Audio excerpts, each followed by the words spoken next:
সুপ্রিয় শিক্ষার্থীবৃন্দ, আসসালামু আলাইকুম। শুভ সকাল। কেমন আছো সবাই? আশা করি সবাই নিশ্চয়ই ভালো আছো। আমি তোমাদের ইংরেজি শিক্ষক রুমি ম্যাম। আজ আমরা যে বিষয়ের উপর ক্লাস করব প্রথম শ্রেণীর ইংরেজি। তার গত ক্লাসে আমরা যে ক্লাসটা করিয়েছিলাম, আশা করি তোমাদের কেমন লেগেছে জানি না, তবে আশা করি ভালো লাগবে।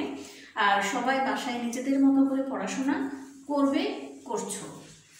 তো আজ আমরা প্রথম শ্রেণীর, দুঃখিত, এখন দ্বিতীয় শ্রেণীর যে ইংরেজিটা আমরা এখন পড়ছি, দ্বিতীয় শ্রেণী, আমি প্রথম শ্রেণী বলেছি, দুঃখিত, দ্বিতীয় শ্রেণীর ইংরেজি ইউনিট 3 থেকে ইউনিট 6। আজ আমরা এই অধ্যায়গুলোর উপরে আলোচনা করব। তো দেখো, ইউনিট 3 তোমাদের বইয়ের মধ্যে ইউনিট 3 এর যে প্রথম উপরে লেখাটা আছে সেটা হচ্ছে কমান্ডসের। এখানে আছে আমরা যে কিছু ছবি দেখতে পাই, ছবির সাথে কিছু লেখা আছে। তুমি লেখার সাথে ছবিগুলো একটু মিলিয়ে দেখো। স্ট্যান্ড আপ কি করছে? যে স্ট্যান্ড আপ মানে কি? দাঁড়াও, ও দাঁড়িয়েছে। তারপর লুক অ্যাট দি বোর্ড, বোর্ডের দিকে তাকাও। ড্র এ ফ্লাওয়ার, একটি ফুল আঁকো। কালার ইট, ইহা রং করো। তারপরে আসো, এখানে যে কথাটা বলছে স্ট্যান্ড আপ, কাম হিয়ার, দাঁড়াও, এদিকে আসো। তারপরে এখানে বলছে show me your book, show me your book, তোমার বইটি আমাকে দেখাও। গো টু ইউর সিট, তোমার আসনে যাও।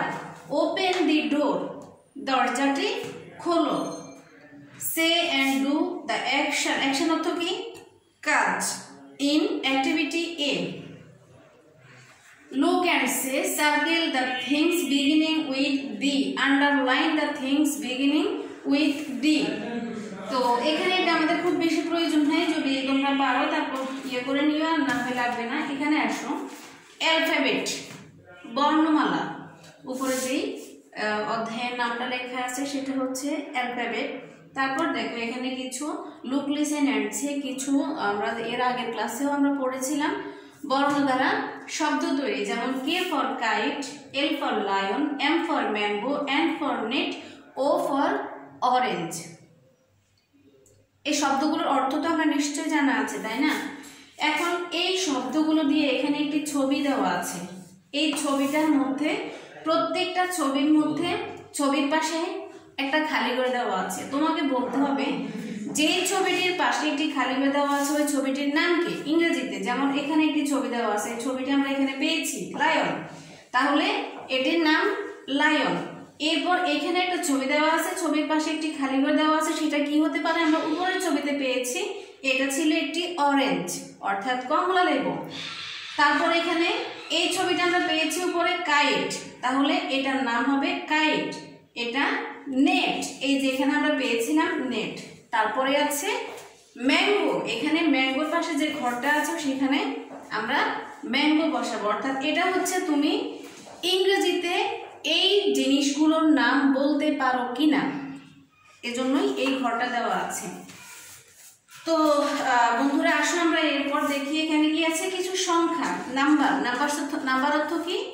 সংখ্যা। আমরা সবাই তো এই সংখ্যাগুলো চিনি, তাই না? 5, 6, 7, এখানে কয়টি করে আবার ডিম দেওয়া আছে, 5টি, 6টি, 7টি। ঠিক একইভাবে এখানে তোমাকে এই যে সংখ্যাগুলো গণনা করে বসাতে হবে। আবার আমরা আসো, এখানে চলে এসেছি অ্যালফাবেট, আবারও বর্ণমালায় চলে এসেছি।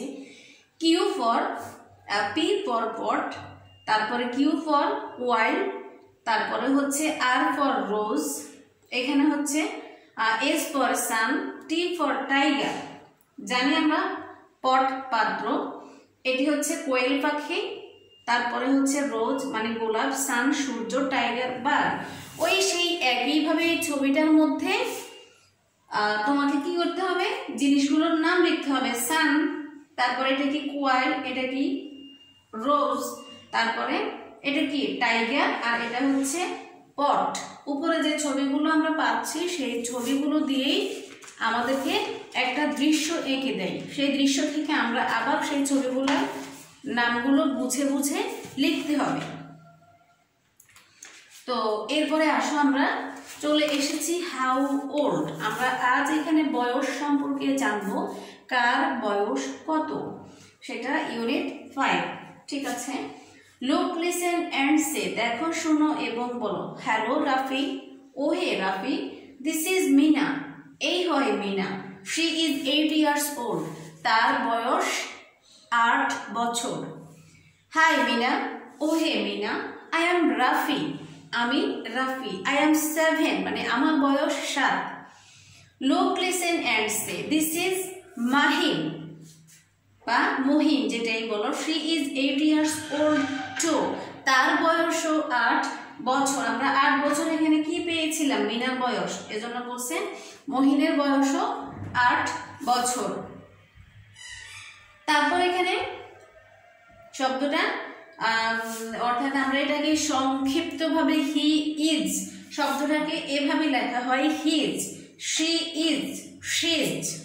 অর্থাৎ মেয়েদের ছেলেদের ক্ষেত্রে যখন হয় পুল্লিঙ্গ তখন সেটা হচ্ছে এইচ ই, আর যখন মেয়েদের ক্ষেত্রে হয় তখন এস এইচ ই, শি। তো এরপরে আসো আমরা অ্যালফাবেটের এখানে যে জিনিসগুলো আছে আবার। ইউ ফর আমব্রেলা, ছাতা। ভি ফর ভেস, অর্থ ফুলদানি।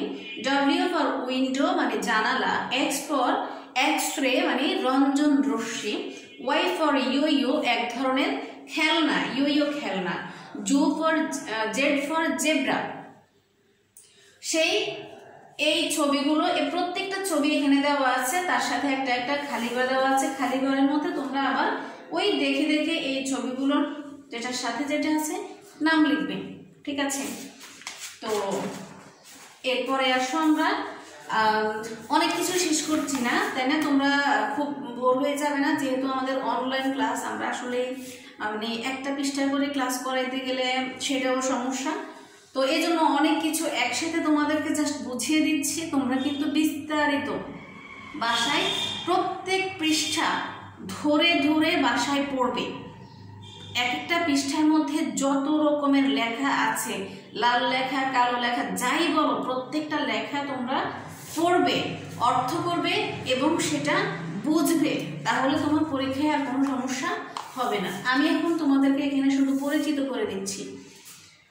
লুক অ্যান্ড সে, নাম্বার, অর্থাৎ আমরা একটি পৃষ্ঠার মধ্যে পাই নাম্বার, অন্য একটি পৃষ্ঠার মধ্যে পাই অ্যালফাবেট, সংখ্যা এবং বর্ণমালা। এই জিনিসগুলোই হচ্ছে আমাদের এখানে 8, 9, 10।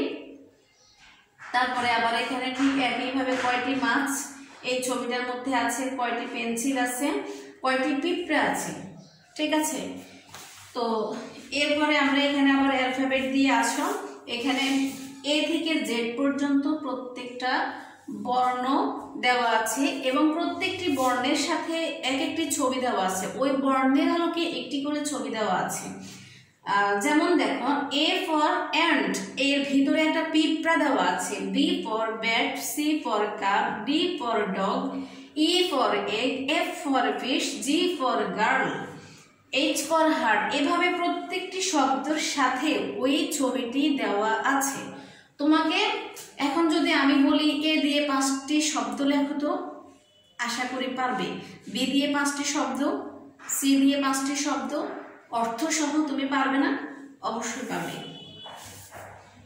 তো আবার যদি তোমাকে আমি এখন এখানে কিছু ছবি দিয়ে বলি যে হ্যাঁ, এই ছবিটার নাম ইংরেজিতে বলো এবং কোন শব্দ দিয়ে এই ছবিটা তৈরি হয়েছে, কোন বর্ণ দিয়ে এই শব্দটি তৈরি হয়েছে, অবশ্যই বলতে পারবে। ঠিক আছে, তো বন্ধুরা এরপরে আসো আমাদের how old are you, unit 7, how old are you. আমরা এখানে যে পড়াটা তার আগে পড়েছি ওই একই কথা, তোমার বয়স কত, তারপরে তার বয়স কত, এই বিষয়গুলা, এগুলা তার আগের অধ্যায়ে আমাদের একই পড়া ছিল। How old are you, I am 7 years old, তারপরে hello Nina, how are you, how old are you, এখানে ওই পড়াগুলা একই। আসো আমরা এতক্ষণ যা পড়েছি তার উপরে এখন আমরা বোর্ডে দেখে কি লেখা আছে। দেখো, আমরা এখানে যে পড়াটা আমাদের ওয়ার্ড মিনিং মানে মেক সেন্টেন্স। তো আমরা এখানে কি দেওয়া আছে, কমান্ড অর্থ আদেশ, অ্যাকশন অর্থ কাজ, ডিজাইন অর্থ নকশা, অ্যাক্টিভিটি অর্থ কর্মশীলতা, কন্টেন্টস অর্থ সূচিপত্র, ইচ অর্থ প্রত্যেক, রাইটার অর্থ লেখক, পয়েন্ট অর্থ নির্দেশ করা, এক্স রে রঞ্জন রশ্মি, ভেইস অর্থ ফুলদানি। এখানে আমি অল্প কয়েকটি শব্দ দিয়েছি, আর এর বাহিরেও আরো আছে, তোমরা প্রত্যেকটি শব্দের অর্থ ভালো করে জানবে। তারপরে আসো মেক সেন্টেন্স। শো, শো দিয়ে কি লিখেছি? Show me your book. Show মানে কি? দেখানো।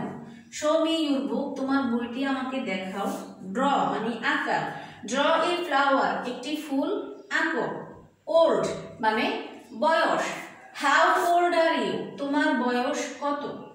কাউন্ট গণনা করা। কাউন্ট দি নাম্বারস, অর্থাৎ সংখ্যাগুলো গণনা করো। Right, write the words. Number দিয়ে আবার এখানে আরেকটি শব্দ, ওই যে এখানে যে নাম্বার কাউন্ট দিয়ে যেটা লিখেছি, এখানে নাম্বার দিয়ে সেই একই শব্দ আমি লিখেছি তোমাদের সুবিধার জন্য। Letter, write the missing letter. বোঝা গেল আমাদের এখানে যে মেক সেন্টেন্স গুলো আছে। সবাই খাতার মধ্যে প্রথমে এই শব্দগুলো তুলবে, তুলে তারপরে যদি সম্ভব হয় এগুলো দেখবে, আর যদি না বুঝে বা এটা না লিখতে চাও অন্য একটি লেখা অর্থবোধক হলে অবশ্যই লিখবে। তারপরে আসো ট্রান্সলেট ইনটু বেঙ্গলি অথবা ইংলিশ। আমি এখন এখানে ট্রান্সলেট ইনটু বেঙ্গলি লিখেছি, অর্থাৎ আমি লিখেছি ইংরেজিটা, তোমরা সেটাকে বাংলায় বলবে। আবার আমি যদি তোমাকে এই বাংলাটা এই জায়গায় লিখে দিতাম, তুমি তার এই পাশে এই ইংরেজিটা লিখবে। বোঝা গেল? যেমন শো মি ইউর বুক, তোমার বইটি আমাকে দেখাও। এখন আমি যদি তোমাকে ট্রান্সলেট ইনটু ইংলিশ করতে বলি, যদি আমি তোমার বইটি আমাকে দেখাও, ইংরেজি কি? Show me your book. She is 8 years old, তার বয়স 8 বছর। আমি তোমাকে বাংলায় বললাম তার বয়স 8 বছর, ইংরেজিটা কি হবে? She is 8 years old. Count and write the numbers, গণনা করো এবং সংখ্যাগুলো লিখো। আর ইউ 7 years old, তোমার বয়স কি 7 বছর। টেক অ্যান্ড রাইট, দাগ দাও এবং লেখো। Look at the pictures above, উপরের ছবিগুলোর দিকে তাকাও। একইভাবে যদি তোমাকে বাংলাটা দেওয়া হয়, তুমি তার ইংরেজিটা লিখবে। তোমাকে যদি ইংরেজিটা দেওয়া হয়, অর্থাৎ ট্রান্সলেট ইনটু বেঙ্গলি করতে বলে বাংলায় লিখবে, ট্রান্সলেট ইনটু ইংলিশ ইংরেজি লিখতে বললে ইংরেজি লিখবে। তো তারপর বন্ধুরা আসো কারেক্ট দ্য স্পেলিং। আমি এখন এখানে কিছু ভুল শব্দ লিখেছি, তুমি তো শব্দটা বানান অবশ্যই পারো, এটার শুদ্ধ রূপটা কি হবে। তো আমি যখন তোমাকে ভুলটা লিখে দেব পরীক্ষার খাতায় বা প্রশ্নের মধ্যে, যখন তুমি দেখবা যে এই শব্দটা ভুল লেখা আছে, সেটাকে তুমি শুদ্ধ রূপটা লিখবে। এখানে শব্দটা হবে কাউন্ট। কাউন্ট বানান হচ্ছে COUNT। আমি কি লিখেছি? ভুল লিখেছি, তাই না? কন্টেন্ট বানান কি লিখতে? TE, এখানে আমি A লিখেছি। এটা কি A হবে না E হবে? এটা হবে কন্টেন্ট, অর্থাৎ E হবে। উইন্ডো, WY কখনো হয়? হয় না, তাহলে এটা আমি ভুল লিখেছি, তুমি লিখবে উইন্ডো। ডিজাইন বানান লিখতে কি হবে? এখানে কি N হবে? কি এভাবে হবে DISIN? না, DISIGN, ডিজাইন। তো প্রিয় শিক্ষার্থী বন্ধুরা, আমাদের এর বাহিরেও আরো মানে অনেকগুলো আইটেম আছে, অনেক ধরনের প্রশ্ন আছে। তো আসলে তোমাদেরকে তো মানে বিস্তারিত পড়ালে অনেক কিছু পড়ানো যায়, তো নিজেদের মতো ভাষায় পড়বে। আমি এই অধ্যায়গুলোর উপরে এই প্রশ্নগুলো লিখেছি, তোমরা এগুলো আমাদের আরো আছে রিঅ্যারেঞ্জ আছে, তারপরে এই ধরনের ফিল ইন দ্য ব্ল্যাঙ্কস, এরকম অনেকগুলো প্রশ্ন আছে। আশা করি তোমরা সেগুলো সুন্দর করে পড়বে বাসায়। এখন আসো আমরা বলো তো গ্রামার কাকে বলে? প্রথম মাসিক পরীক্ষায় তোমাদের যদি এমন দুটি সংজ্ঞা দেওয়া থাকে, যেমন গ্রামার কাকে বলে, আমরা গ্রামারের অর্থ কি? গ্রামার অর্থ ব্যাকরণ। তাহলে তোমাকে যদি বলা হয় যে গ্রামার কাকে বলে, তুমি কি বলবে? যে পুস্তক বা যে বই, পুস্তক শব্দের অর্থ হচ্ছে বই, যে বই পাঠ করলে মানে পড়লে, একটা বই দেওয়া আছে, যে বইটা যদি তুমি পড়ো, তুমি ভাষাকে, সেটা বাংলা ভাষা বলো, ইংরেজি ভাষা বলো, জাপানি ভাষা বলো, চায়না ভাষা বলো, যে কোনো ভাষা, অর্থাৎ যে বইয়ের মধ্যে ওই ভাষাটাকে শুদ্ধ রূপে বলতে, লিখতে এবং শিখতে পারা যায়, যে বইটি পড়লে, সেটাই হচ্ছে গ্রামার। যে পুস্তক পাঠ করলে মানে যে বই পাঠ মানে পড়লে, যে বই পাঠ, যে পুস্তক পাঠ করলে ভাষা শুদ্ধভাবে বলতে, পড়তে ও লিখতে, তিনটি কথা মনে রাখবা, বলতে, পড়তে ও লিখতে পারা যায়, তাকে গ্রামার বলে। আমরা যদি উদাহরণ হিসাবে বলি, যেমন ইংলিশ গ্রামার, বেঙ্গলি গ্রামার, তুমি এই দুটোই মনে রাখো, আর বেশি দরকার নেই। তো দেখো তো বোর্ডের লেখাগুলো ভালো করে সবাই তা বুঝতে পেরেছো কিনা?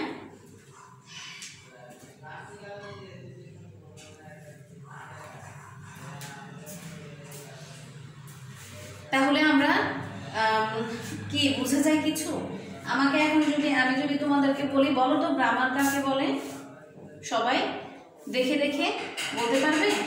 যে পুস্তক পাঠ করলে ভাষা শুদ্ধভাবে বলতে, পড়তে ও লিখতে পারা যায়, তাকে গ্রামার বলে। আমরা গ্রামার কাকে বলে এটা মুখস্থ করে ফেলবো পড়তে পড়তে, ঠিক আছে? তো এখন যদি আমি তোমাকে প্রশ্ন করে, বলো তো ইচ অর্থ কি? প্রত্যেক। ভেইজ অর্থ ফুলদানি।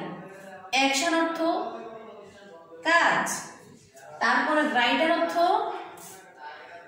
লেখো। কন্টেন্ট অর্থ সূচিপত্র। ডিজাইন অর্থ নকশা।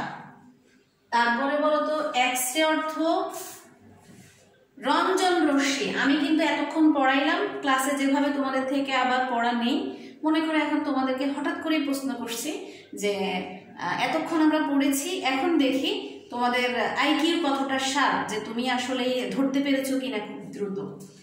তারপরে বলো তো, আমি তোমাকে একটা মেক সেন্টেন্স করতে বলি, যেমন তুমি ড্র দিয়ে একটা মেক সেন্টেন্স করো, ড্র এ ফ্লাওয়ার।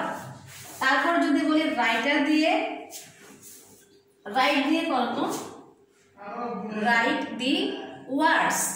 তারপরে লেটার দিয়ে, রাইট দি লেটার। ওই একই কথাটাই তুমি লিখতে পারো, অথবা রাইট দ্য মিসিং লেটার।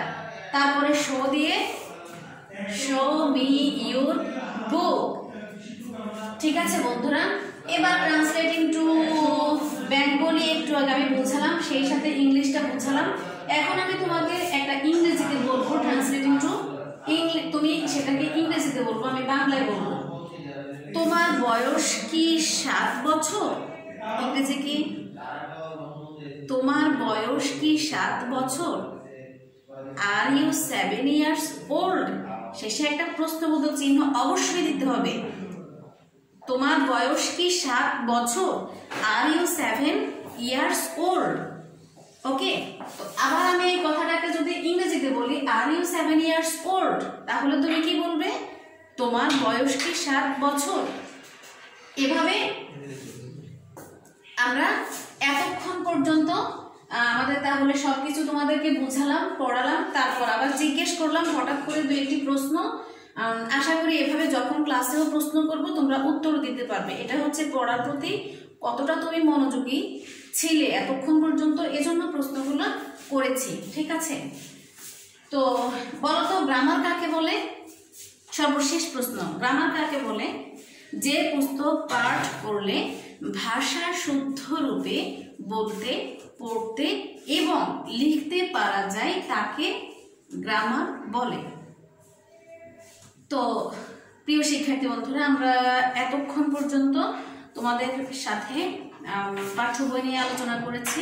তার উপরে আমরা কিছু প্রশ্ন লিখেছি, পড়েছি, বুঝিয়েছি এবং আবার তোমাদের কাছ থেকে নেওয়ার চেষ্টা করেছি যে কে কতটুকু আসলে আয়ত্তে নিতে পেরেছো। আশা করি সবাই বাসায় ভালোভাবে পড়বে এবং নিজের খাতার মধ্যে প্রশ্নগুলো লিখবে, সময়টা কাজে লাগাবে। আমাদের কিছুদিন পরেই তো পরীক্ষা হবে, মাসিক পরীক্ষা, তাই না? তো তোমরা প্রথম মাসিক পরীক্ষা ওই হিসেবে বাসায় প্রস্তুতি নেবে। সবাই ভালো থেকো, সুস্থ থেকো, আবার দেখা হবে পরবর্তী ক্লাসে। আল্লাহ হাফেজ।